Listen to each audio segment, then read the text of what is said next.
Good morning class. How are you students?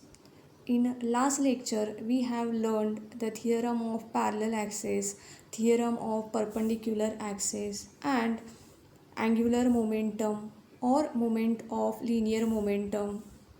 त्याचप्रमाणे expression for angular momentum in terms of moment of inertia.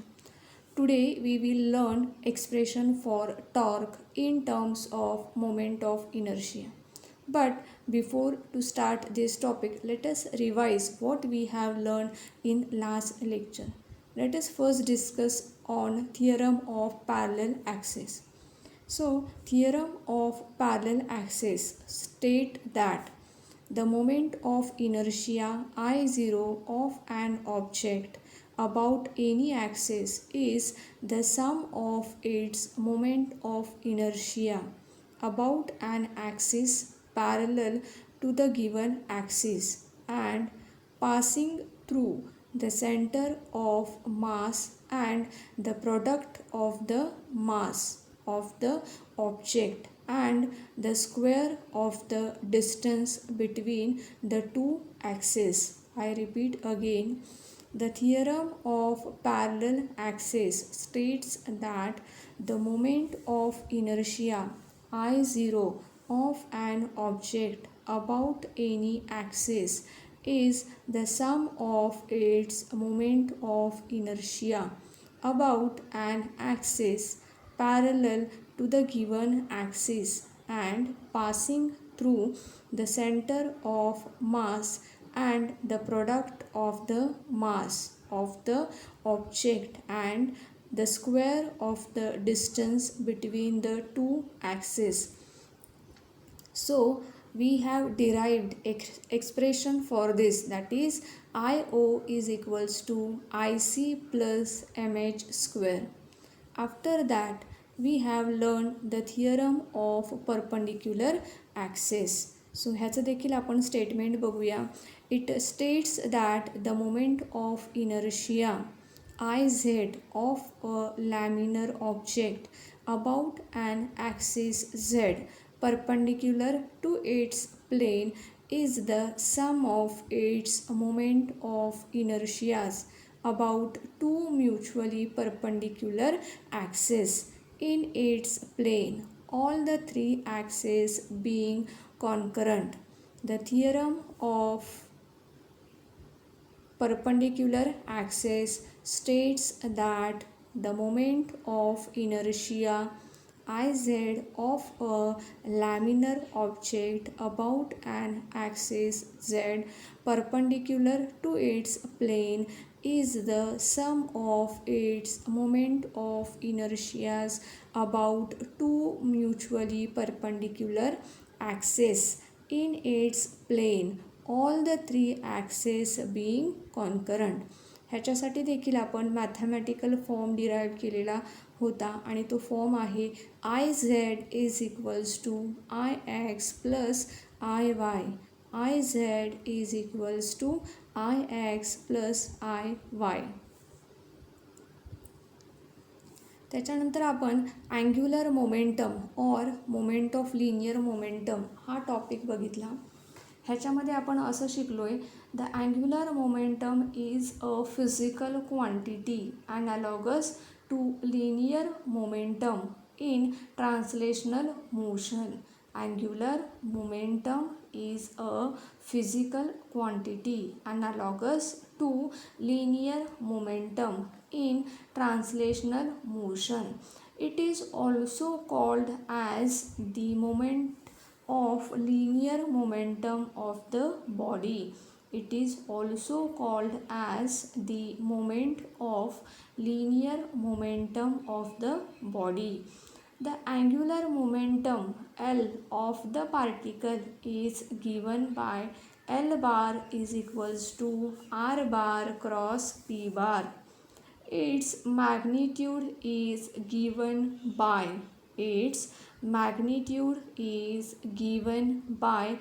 L is equals to PR sin theta. L is equals to PR sine theta, where P is the linear momentum which is equals to mv, where P is the linear momentum which is equals to m into v. So L is equals to mvr sine theta.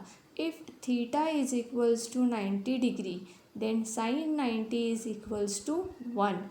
That means L is equals to mvr. L is equals to mvr.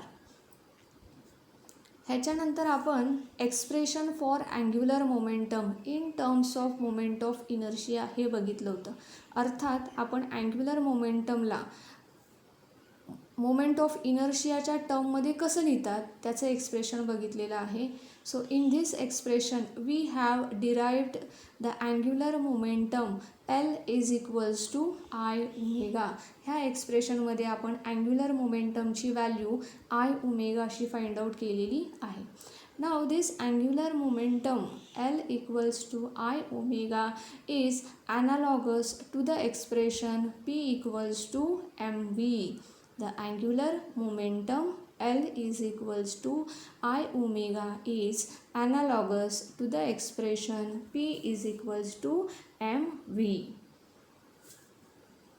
आता आज आपण नवीन topic बघणार आहोत आणि तो आहे expression for torque in terms of moment of inertia. Expression for torque in terms of moment of inertia. So त्याच्यासाठी आपण एक डायग्राम कन्सिडर केलेला आहे एका रिजिड बॉडीचा. The diagram shows the rigid object. So this rigid object rotating with a constant angular acceleration alpha about an axis perpendicular to the plane of the paper. The rigid object rotating with a constant angular acceleration alpha about an axis perpendicular to the plane of the paper. बघा, हा आहे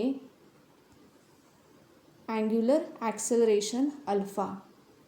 so this is the axis of rotation. Body rotate होते आहे आणि त्याचं angular acceleration आहे alpha. Now this angular acceleration alpha is a constant, म्हणजे प्रत्येक पार्टिकलचं ॲक्सेलरेशन हे अल्फा एवढं आहे. For theoretical simplification, let us consider the object to be consisting of n number of particles. Theoretical simplification साठी आपण असं consider करूया की ही जी रिजिड बॉडी आहे it is made up of n number of particles. n number of particlesपासून ती तयार झालेली आहे. For example P1, P2, P3 up to the Pn असे नंबर ऑफ पार्टिकल्स ह्याच्यामध्ये आहेत. आता प्रत्येक पार्टिकलचा मास देखील वेगवेगळा असेल. So mass of that particles will be m1, m2, mn at respective perpendicular distance r1, r2, rn from the axis of rotation. हा ॲक्सिस ऑफ रोटेशन आहे. आपण आत्ताच बोलल्याप्रमाणे आपण वेगवेगळे पार्टिकल कन्सिडर केलेले आहेत. P1, P2, P3, Pn etcetera. So let us consider इथे जो पार्टिकल आहे तो असेल P1, इथला पार्टिकल असेल P2 आणि इथला पार्टिकल असेल Pn. सो P1 ह्या पार्टिकलचा मास असेल m1, P2 ह्या पार्टिकलचा मास असेल m2 आणि Pn ह्या पार्टिकलचा मास असेल mn. आता ॲक्सिस ऑफ रोटेशनपासूनचं प्रत्येक पार्टिकलचं डिस्टन्स हे वेगवेगळं असणार आहे. सो ॲक्सिस ऑफ रोटेशनपासून P1 ह्या पार्टिकलचं डिस्टन्स आहे r1. त्याच्यानंतर P2 ह्या पार्टिकलचं ॲक्सिस ऑफ रोटेशनपासूनचं डिस्टन्स आहे r2. P3 या पार्टिकलचं ॲक्सिस ऑफ रोटेशनपासूनचं डिस्टन्स असेल r3. Pn आपण इथे एक पार्टिकल कन्सिडर केलेला आहे, तर ह्याचं ॲक्सिस ऑफ रोटेशनपासूनचा डिस्टन्स असेल rn. पुन्हा एकदा रिपीट करते. For theoretical simplification let us consider the object to be consisting of n number of particles of masses m1, m2 up to the mn at respective perpendicular distances r1, r2, rn from the axis of rotation. As the object rotates, all these particles perform circular motion with the same angular acceleration alpha. ज्यावेळेस body rotate होते त्यावेळेस ह्या बॉडीमधले हे जे particles आहेत P1, P2 up to the PN, हे जे सर्व पार्टिकल्स आहेत सर्व पार्टिकल्स सर्क्युलर मोशन परफॉर्म करत आहेत आणि ह्या सर्व पार्टिकलची अँग्युलर ॲक्सलरेशन आहे alpha. As the object rotates, all these particles perform circular motion with same angular acceleration alpha, but with different linear accelerations. ह्यांचं अँग्युलर ॲक्सलरेशन अल्फा सेम आहे, परंतु ह्या प्रत्येक पार्टिकलचं लिनियर ॲक्सलरेशन मात्र वेगवेगळं असेल. अँग्युलर ॲक्सलरेशन सेम आहे, परंतु लिनियर ॲक्सलरेशन हे प्रत्येक पार्टिकलचं वेगळं असेल. मी पुन्हा रिपीट करते. All the particles are perform circular motion with the same angular acceleration alpha, but with different linear acceleration. सर्व particles angular acceleration alpha same असेल, परंतु त्यांचं लिनियर ॲक्सेलरेशन मात्र वेगवेगळं असेल. सो बघूयात त्यांचं लिनियर ॲक्सेलरेशन कसं असेल. So A1 is equals to R1 alpha. A1 is equals to R1 alpha. Then A2 is equals to R2 alpha. A2 is equals to R2 alpha. अशाच पद्धतीने A3 देखील असेल. A3 is equals to R3 alpha up to the nth. So AN is equals to RN alpha. So AN is equals to RN alpha. So अशा पद्धतीने प्रत्येक पार्टिकलचं acceleration हे वेगवेगळं असेल. A1 is equals to R1 alpha. A2 is equals to R2 alpha. AN is equals to RN alpha. So, force experienced by the first particle is, the force experienced by the first particle is given as F1 is equals to M1 A1. First पार्टिकलचा force आपण find out केलेला आहे. आपण acceleration बघितलेलं आहे. Linear acceleration A1 is equals to R1 alpha अशी value काढलेली आहे. सो ह्या पार्टिकलचा फोर्स किती एक्सपिरियन्स केलेला आहे दॅट इज F1. दुसऱ्या पार्टिकलसाठी असेल F2. तिसऱ्या पार्टिकलसाठी तो असेल F3 आणि nth पार्टिकलसाठी हा फोर्स असेल Fn. सो आत्ता आपण फर्स्ट पार्टिकलसाठी पहिल्यांदा फोर्स काढूयात. So F1 is equals to by the Newton's second law M1 into A1. F1 is equals to M1 into A1. आता A1ची व्हॅल्यू आपण ऑलरेडी काढलेली आहे दॅट इज R1 अल्फा. ही व्हॅल्यू पुट केलेली आहे बघा इथे R1 अल्फा. बघा A1 is equals to R1 alpha. So ही व्हॅल्यू आपण नेक्स्ट एक्सप्रेशनमध्ये पुट केलेली आहे.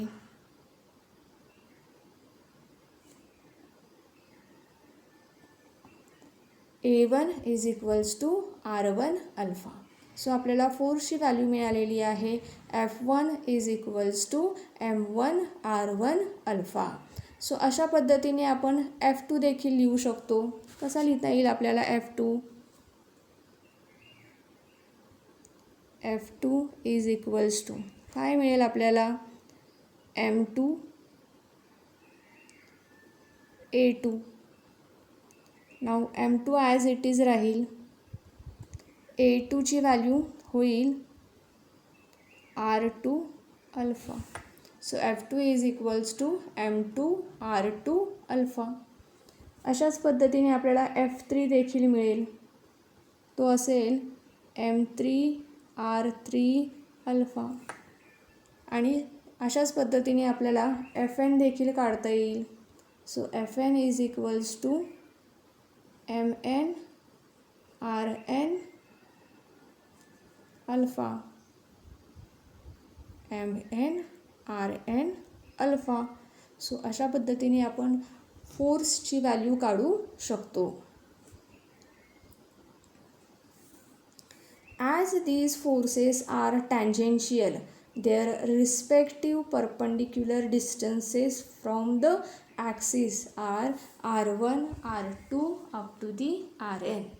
As these forces are tangential, their respective perpendicular distances from the axis are r1, r2 up to the rn. Thus, the torque experienced by the first particle is of magnitude. Thus, the torque experienced by the first particle is of the magnitude. त्याचं magnitude असेल tau 1 is equals to F1 R1. tau 1 is equals to F1 R1. बघा tau 1 is equals to F1 R1. tau 1 is equals to F1 R1. परंतु F1ची value आपण इथं काढलेली आहे बघा. F1 is equals to आपल्याला मिळालं होतं M1 R1 अल्फा. ही व्हॅल्यू आहे F1ची. So tau 1 is equals to काय आहे F1 इंटू R1 आहे. सो F1ची व्हॅल्यू पुट करूया आपण M1 R1 alpha into R1 आहे. So R1 into R1 becomes R square. So आपल्याला मग इथं नेक्स्ट स्टेपला मिळेल M1 R1 square into alpha. So tau 1 is equals to M1 R1 square into alpha. So अशाच पद्धतीने आपण tau 2, tau 3 आणि tau n लिहू शकतो. So that is tau 2 is equals to M2 R2 square alpha. त्याच्यानंतर tau 3 is equals to M3 R3 square alpha up to the tau n is equals to MN RN square alpha. पुन्हा एकदा repeat करते tau 1 is equals to F1 R1. So that is equals to M1 R1 square alpha. So similarly tau 2 is equals to M2 R2 square alpha. So tau 3 is equals to M3 R3 square alpha up to the tau n is equals to MN RN square alpha. If the rotation is restricted, if the rotation is restricted to a single plane, directions of all these torques are the same.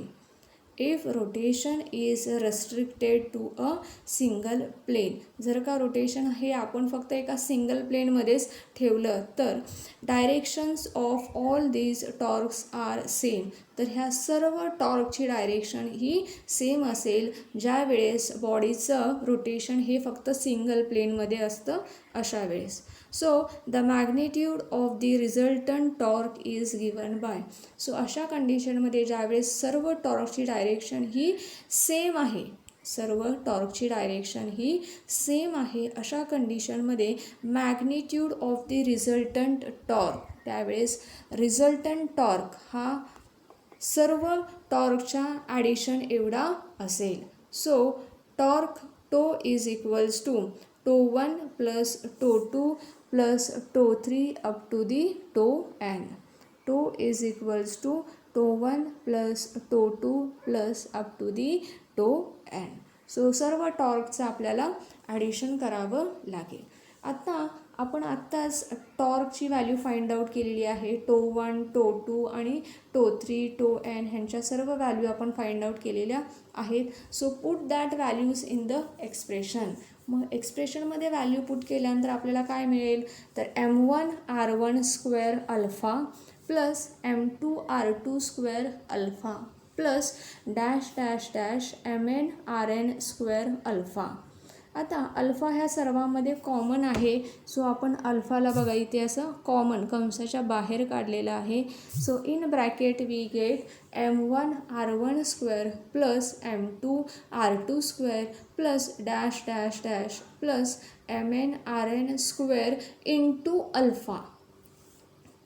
Okay, नाव हे जे आहे m1r1 square plus m2r2 square plus dash dash mn rn square, that is the moment of inertia I. That is the moment of inertia I. m1r1 square plus m2r2 square plus mn rn square is the moment of inertia. त्यामुळे ह्याच्याऐवजी आपण बघा इथे I लिहिलेलं आहे. So that is equals to I into alpha. So आपल्याला relation मिळालेलं आहे. मग tau is equals to I into alpha. आपल्याला रिलेशन मिळालेलं आहे. Tau is equals to I into alpha which is analogous to F is equals to ma. Tau equals to I alpha is analogous to the F is equals to ma. F is equals to ma. The relation tau is equals to I alpha is analogous to F is equals to ma for the translational motion. If the moment of inertia I replaces mass which is its physical significance. For the translation motion, if the moment of inertia I replaces mass which is physical significance. So अशा पद्धतीने आपण टॉर्कची value find out केलेली आहे in form of moment of inertia. So आपण टॉर्कची value find out केलेली आहे in terms of moment of inertia which is equals to I into alpha. आता आपला नेक्स्ट टॉपिक आहे conservation of angular momentum. Conservation of angular momentum. In last year 11th standard we have seen the conservation of linear momentum, which says that linear momentum of an isolated system is conserved in the absence of an external unbalanced force. पुन्हा एकदा repeat करते. In last year we have seen the conservation of linear momentum which says that linear momentum of an isolated system is conserved in the absence of an external unbalanced force. As seen earlier, torque and angular momentum are the respective analogous quantities to force and linear momentum in rotational dynamics.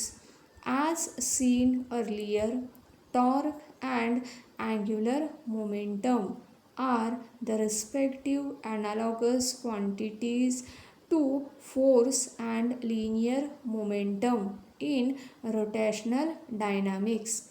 As seen earlier, torque and angular momentum are the respective analogous quantities to force and linear momentum in rotational dynamics. With suitable changes, this can be transformed into the conservation of angular momentum. With suitable changes, this can be transformed into the conservation of angular momentum. In last lecture, we have learned the angular momentum or the moment of linear momentum of a system is given by L bar is equals to R bar cross P bar.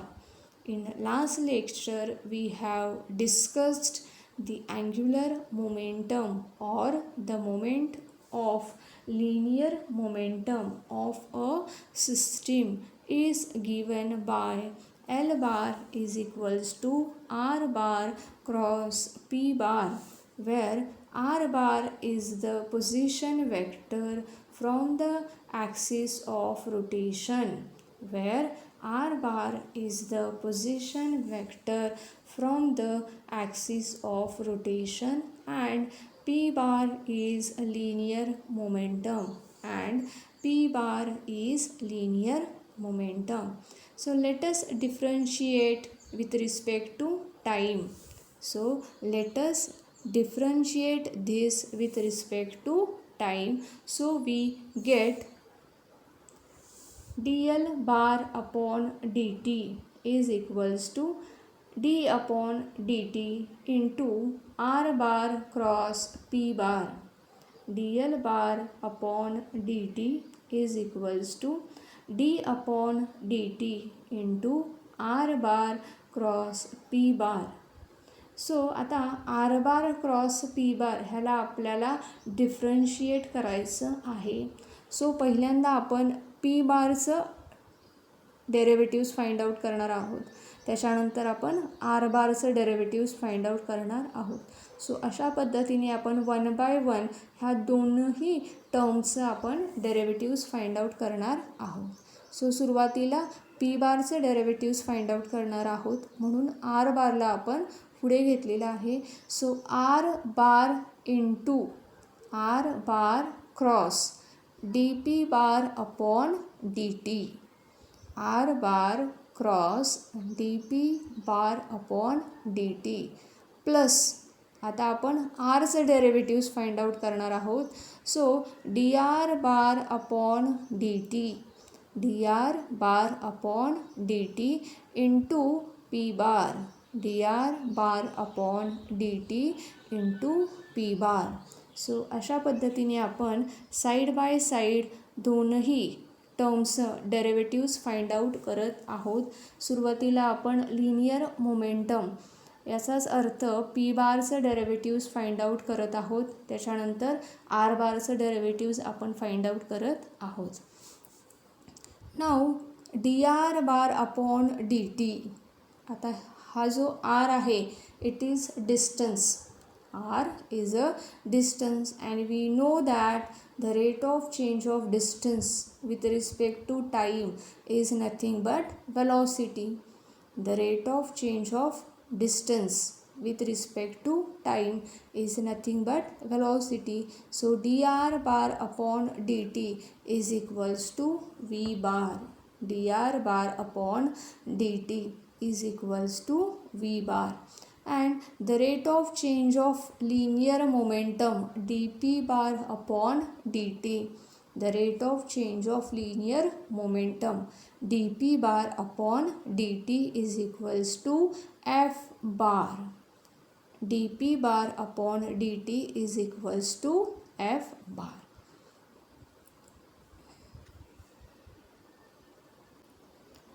So आपण डेरिव्हेटिव्हच्या value find out केलेल्या आहेत. आता ह्या डेरिव्हेटिव्हच्या value ज्या आपण इथे काढलेल्या आहेत ह्या व्हॅल्यू आपल्याला ह्या वरच्या इक्वेशनमध्ये भरायच्या आहेत. सो आपल्याला भेटेल D L bar upon D T is equals to R bar cross F bar, कारण की D P bar upon D टीची व्हॅल्यू आपल्याला मिळालेली आहे एफ बार. सो ती व्हॅल्यू आपण एफ बार इथे लिहिलेली आहे. So R bar cross F bar plus M into V bar cross V bar. आता ही स्टेप कशी आली ते मी तुम्हाला सांगते.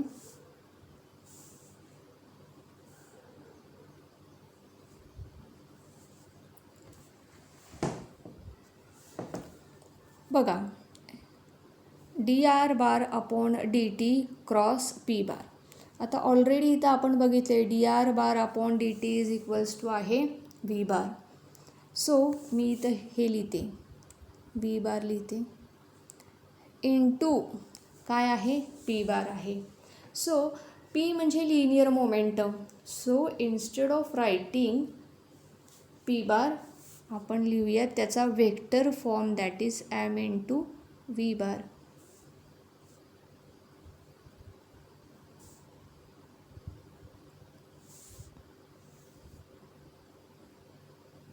बघा हे आपण लिहित होतो dr bar upon dt into p बार.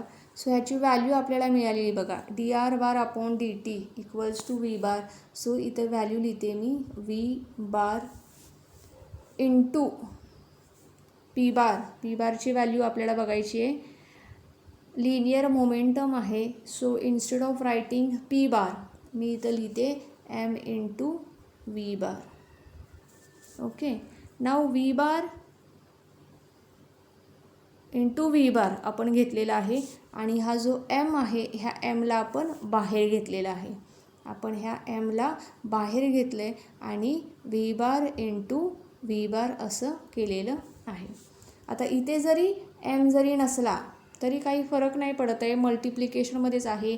हे काय ॲडिशन नाही आहे की जेणेकरून दोन्ही टर्म्समध्ये आपल्याला m पाहिजे. हे काही ॲडिशन नाही आहे की जेणेकरून दोन्ही टर्ममध्ये आपल्याला m पाहिजे. त्यामुळे मल्टिप्लिकेशन असल्यामुळे फक्त आपण mला बाहेर घेतलेला आहे आणि v bar into v bar केलेलं आहे. Now v bar into v bar is equals to 0. आपण गेल्या वर्षीच क्रॉस प्रॉडक्ट शिकलेलो आहोत. v bar into v bar is equals to 0. So ही फुल टर्म 0 होऊन जाईल. इफ दिस टर्म इज 0, मग आपल्याला नेक्स्ट टर्मला बघा, नेक्स्ट स्टेपला बघा, dl bar upon dt is equals to मिळेल आपल्याला r bar cross f bar. dl bar upon dt is equals to मिळेल आपल्याला r bar cross f bar. So r bar cross f bar is the moment of force or torque. r bar cross f bar is the moment of force or torque. Tau bar मग हे जे आहे it is torque. So त्याची value आपण tau bar अशी लिहिलेली आहे बघा इथे. Tau bar is equals to dl bar upon dt. Tau bar is equals to dl bar upon dt.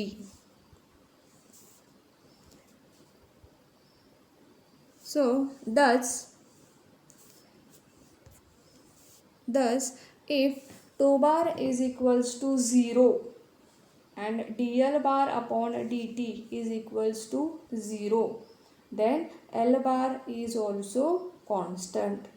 Hence, angular momentum L bar is conserved in the absence of external unbalanced torque tow bar. The angular momentum L bar is conserved in the absence of external unbalanced torque tow bar. This is the principle of conservation of angular momentum. This is the principle of conservation of angular momentum, which is analogous to the conservation of linear momentum, which is analogous to the conservation of linear momentum. So students, अशा पद्धतीने आज आपण conservation of angular momentum हा topic बघितला. त्याचप्रमाणे expression for torque in terms of moment of inertia हा देखील topic आपण बघितलेला आहे. नेक्स्ट लेक्चरला आपण कन्झर्वेशन ऑफ अँग्युलर मोमेंटम ह्या टॉपिकचे आपण ॲप्लिकेशन बघणार आहोत. So thank you students. Have a nice day.